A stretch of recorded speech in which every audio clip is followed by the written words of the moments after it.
কূটনৈতিক দক্ষতা নেই, অনেকটা কম না কূটনৈতিক দক্ষতা তারা দেখাতে পারেনি, একদম জিরো, মানে তারা টোটালি ফেল করেছে।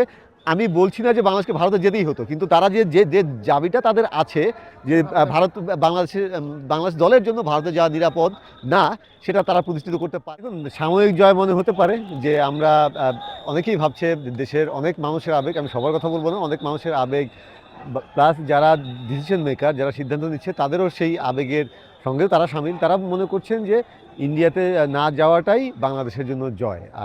কিন্তু আলটিমেটলি সেটা আসলে জয় কিনা সেটা সময় নির্ধারণ করে দেবে। আমি মনে করি না যে বিশ্বকাপ বয়কট করা আসলে এখানে জয়ের কিছু আছে। বাংলাদেশের জন্য জয় হতে পারতো যদি বাংলাদেশ আসলে মোরাল ভিক্টরি অনেকভাবেই পেতে পারতো। বাংলাদেশ যদি প্রসিডিওরগুলো মেনটেন করতো, যদি এমন হতো যে বাংলাদেশ একটা সিকিউরিটি টিম পাঠিয়েছে ইন্ডিয়াতে, হ্যাঁ, যেটা হয় নর্মালি যখন সিকিউরিটি কনসার্ন থাকে বা আমাদের দেশেও কিন্তু অনেকে আসে। ভবিষ্যৎ হোক নিরাপদ, বিনিয়োগ হোক বিশ্বস্ত, আর আমার পছন্দ সল্ট বে। ওয়েলকাম টু সল্ট বে। আমাদের বাইল্যাটারাল প্রত্যেকটা সিরিজেই আসে, নর্মাল সবসময়ই আসে। তো ইন্ডিয়াতে সেটা নর্মালি খুব বেশি যায় না, বাংলাদেশ তো কখনোই সেভাবে পাঠায় না। এবার একটা কিন্তু সুযোগ ছিল, হ্যাঁ, একদম সুযোগ যেহেতু ছিল, বাংলাদেশ যেহেতু একটা রেইজ করেছে, একটা কনসার্ন রেইজ করেছে, সে বাংলাদেশের একটা সুযোগ ছিল। সেই প্রসিডিউরটা যদি মেনটেন করতো, বাংলাদেশ যদি ভারতে একটা সিকিউরিটি টিম পাঠাতো, মানে it could have been a moral victory, seriously বাংলাদেশের জন্য একটা মোরাল ভিক্টরি হতে পারতো। তারপরের প্রসিডিউরটা বাংলাদেশ হয়তো মেনটেন করতো, ভেন্যু ইন্ডিয়ার ভিতরে অন্য কোথাও হতে পারতো। আপনারা জানেন যে সাউথের দিকে চেন্নাই বা বেঙ্গালুরু বা থিরুভানন্তপুরম বা এই ধরনের ভেন্যুগুলোতে সেখানে হয়তো থ্রেট লেভেল এই পর্যায়ে হয়তো থাকতো না, যেটা বাংলাদেশ এখন বলছে। সো সেটাও একটা ভিক্টরি হতে পারতো। দেখুন, কখনো কখনো কোনো দাবিতে 100% পাওয়াটাই কিন্তু জয় না। আপনি যদি শুরুতে 100% পেতে চান তাহলে আপনি কিছুই পাবেন না। আলটিমেটলি যেটা বাংলাদেশ হচ্ছে, বাংলাদেশের ক্ষেত্রে এখন হচ্ছে, কখনো কখনো আপনার 70%, 80%, ইভেন 60% পাওয়াটাও অনেক বড় জয়। আপনার বুঝতে হবে যে আপনি কার সঙ্গে কিভাবে, কোথায় যুদ্ধ করছেন, কোথায় লড়ছেন, আপনার আসলে কী পেতে চান। ইয়োর ফার্স্ট মুভ কান বি ইয়োর আলটিমেট মুভ। আপনার তো মানে ধাপে ধাপে এগোতে হবে। মানে বাংলাদেশ কিন্তু এই কাজটাই করেছে, একদম প্রথম ধাপে যে মুভটা নিয়েছে সেটা হয়ে গেছে তাদের আলটিমেট মুভ। তো সেখান থেকে পেছনে হটার জায়গাও নেই, বার্গেন করার জায়গাও নেই, আসলে সেটা তো আর হতে পারে না। সো আলটিমেটলি মানে যখন বাংলাদেশ ওই জায়গাটায় অনর আছে এবং আইসিসি অনর আছে, তখন তো আসলে আর কোনো অপশনস নেই। আইসিসির কিন্তু খুব বেশি অপশনস ছিল না, এবং এটাও আমি জানি যে আইসিসি যখন আমাদের এখানে দুই পক্ষের প্রথম মিটিংটা হচ্ছে, জুম মিটিং বা অনলাইন মিটিং, সেখানে বিসিবি যেভাবে নিজেদের অ্যাটিটিউডটা শো করেছে সেটাও আইসিসি আসলে ভালো লাগে নাই। দেখুন, একটা কূটনৈতিক লড়াই যখন হবে তখন কিন্তু মানে সেটা একটা মানে স্কিল, একটা এই ডিপ্লোম্যাসি বা এই কূটনৈতিক ব্যাপারগুলো নিয়ে একটা স্কিলের ব্যাপার। সেখানে আপনি যুদ্ধংদেহী মনোভাব নিয়ে যখন আপনি আলোচনা টেবিলে বসছেন তখন কিন্তু যুদ্ধংদেহী মনোভাব হবে না।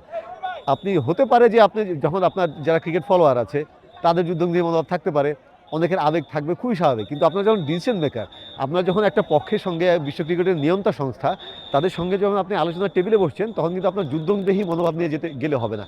আপনি অবশ্যই আপনার দাবিতে অটল থাকবেন, কিন্তু সেটা আপনাকে প্রতিষ্ঠিত করতে হবে সেখানে কথা দিয়ে, আপনার স্কিল দিয়ে, সেই কমিউনিকেশন স্কিল দিয়ে। কিন্তু আপনি যদি সেখানে গিয়ে অ্যাগ্রেসিভ আচরণ করেন, যেটা বিসিবি করেছে বলে আমি জানতে পেরেছি, আইসিসিতে যাদের টুকটাক কথা হয়, যাদের সঙ্গে বিসিবির ভেতরেও কয়েকজনের সঙ্গে টুকটাক জানতে পেরেছি, এখানে তাদের বিসিবি যেভাবে সেখানে তাদেরকে তুলে ধরেছে সেটা আসলে আইসিসি খুব ভালোভাবে সেই ব্যাপারটাও নেয়নি। সো সেটা তো আসলে আপনার মনে করেন যে সেটা মানে বাংলাদেশের পক্ষে কাজ করেনি। তারপরেও আইসিসি কিন্তু একটা আপনার প্রতিনিধি বাংলাদেশে পাঠিয়েছিল, সেদিক থেকে আইসিসি তাদের কাজটা করেছে। এখন মানে আইসিসি জানতো বাংলাদেশ তাদের ডিসিশনে অটল, জানতো যে এখান থেকে নড়বে না, তারপরেও একটা প্রতিনিধি সামনাসামনি কথা বলার জন্য, একই কথা যেটা ভিডিওতে বলছে তারপর সামনাসামনি কথা বলার জন্য বাংলাদেশকে সেই রেসপেক্ট তারা দেখিয়েছে।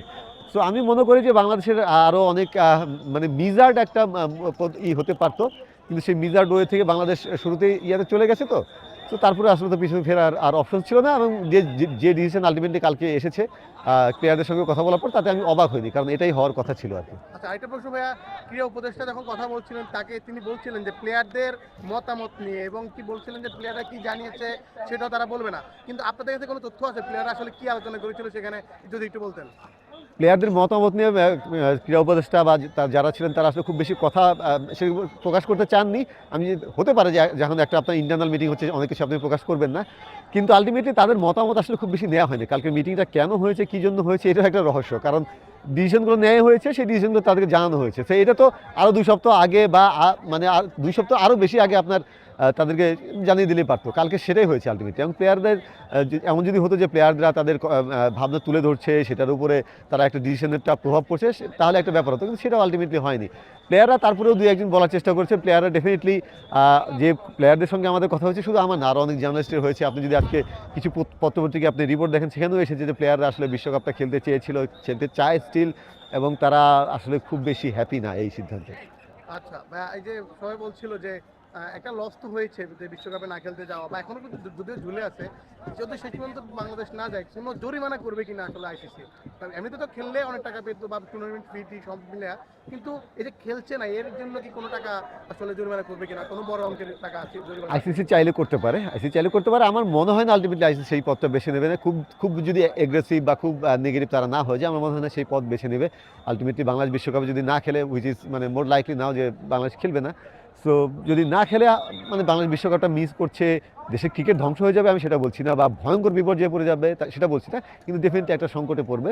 আর্থিক জরিমানার ব্যাপার যেটা হতে পারে যে যদি ব্রডকাস্টাররা দাবি করে, হ্যাঁ বাংলাদেশের ক্রিকেট ফলোয়ার আপনি জানেন যে হিউজ ক্রিকেট ফলোয়ার, বাংলাদেশের জায়গায় যদি স্কটল্যান্ড যায়, সেটা কিন্তু ডেফিনেটলি সেই আবেদন, সেই ইন্টারেস্ট লেভেলটা থাকবে না। সো ব্রডকাস্টাররা যদি দাবি করে যে হ্যাঁ তারা যে টাকাটা এখানে বিনিয়োগ করছে, সেই টাকাটা বড় একটা অঙ্ক তাদের ক্ষতি হয়ে যাবে, যেহেতু বাংলাদেশ ওয়ার্ল্ড কাপে খেলছে না, ক্রিকেট সেই বাংলাদেশের ফলোয়ারগুলো তারা পাচ্ছে না, সেই ক্ষেত্রে সেই ক্ষতিটা কিন্তু আবার আইসিসি চাইবে যে বাংলাদেশকে দিয়ে পুষিয়ে নিতে।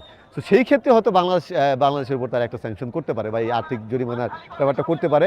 এবং সেটা হতে পারে যে আলটিমেটলি যখন বাংলাদেশের ওই যে আইসিসি থেকে যে রেভিনিউটা বাংলাদেশকে দেওয়া হয়, সেখান থেকে কেটে রাখতে পারে আর কি। এই যে ধাপে ধাপে লাইটগুলো অফ হচ্ছে, এটা কি আসলে ক্রিকেটে, আমাদের ক্রিকেটের জন্য কি আসলে অফ হচ্ছে কিনা আসলে?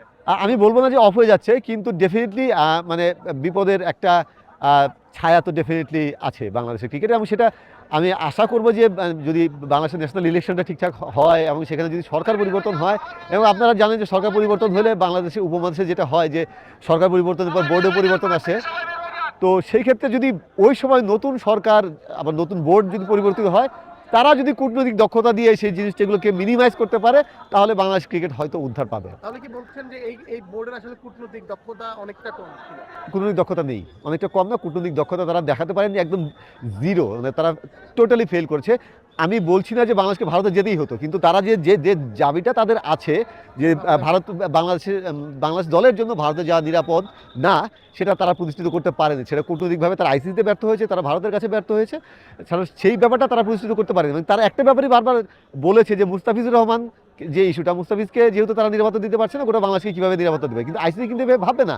আইসিসির কাছে আপনাকে প্রতিষ্ঠিত করতে হবে যে বাংলাদেশ ইন্ডিয়াতে নিরাপদ না, বাংলাদেশের ক্রিকেটাররা, বাংলাদেশের ফ্যান ফলোয়ার্সরা এবং জার্নালিস্টরা, অফিসিয়ালরা নিরাপদ না, কিন্তু সেটা আইসিসির কাছে তারা প্রতিষ্ঠিত করতে পারেনি। সব মিলে বুলবুল ভাইয়ের অ্যাস্টিকগুলো আসলে কি বলবেন? বুলবুলকে অনেক আপসেট দেখা যায়, উনি অনেক ইমোশনাল কিনা, আসলে ইমোশনাল হয়ে কি আসলে এইসব বোর্ডের এত বড় বড় ইস্যুগুলো, অনেকে বলছিল যে উনি আইসিসিতে চাকরি করেছেন, ওনার মানে কূটনৈতিক দক্ষতাটা থাকবে, কিন্তু সেই জায়গাটাকে আসলে অনেকটা ক্লিয়ার হয়ে গেল কিনা? দেখুন, বুলবুল ভাই যখন এই ব্যাপারটা যখন সরকার হস্তক্ষেপ করেনি, তখনও কিন্তু বোর্ড অনেকটা সফটওয়্যারতে যেতে চেয়েছিল। এবং যে বুলবুল ভাই যেহেতু আইসিসিতে দীর্ঘদিন কাজ করছেন, কিন্তু মেথডগুলো জানেন, তো ততক্ষণ পর্যন্ত আমরা যতগুলো বোর্ড ডিরেক্টরের সঙ্গে আমি পার্সোনালি কথা বলেছি, তারা চেয়েছিল যে একটা মিজার্ড ওয়েতে যেতে, একটা পদ্ধতিগত ব্যাপারে যেতে, আস্তে আস্তে যে ধাপেরগুলো আমি করলাম, একটা সিকিউরিটি টিম পাঠানো, বা বাংলাদেশে একটা প্রতিবাদ, মুস্তাফিজকে নিয়ে একটা স্ট্রং একটা প্রতিবাদ জানানো, হ্যাঁ টাইম বাই করা, এইসব ক্ষেত্রে টাইম বাই করতে হয়, সময়টা কিনে নিতে হয়। যত আপনি সময় কিনবেন, আস্তে আস্তে জিনিসগুলো আপনি আপনার পক্ষে আনতে পারবেন।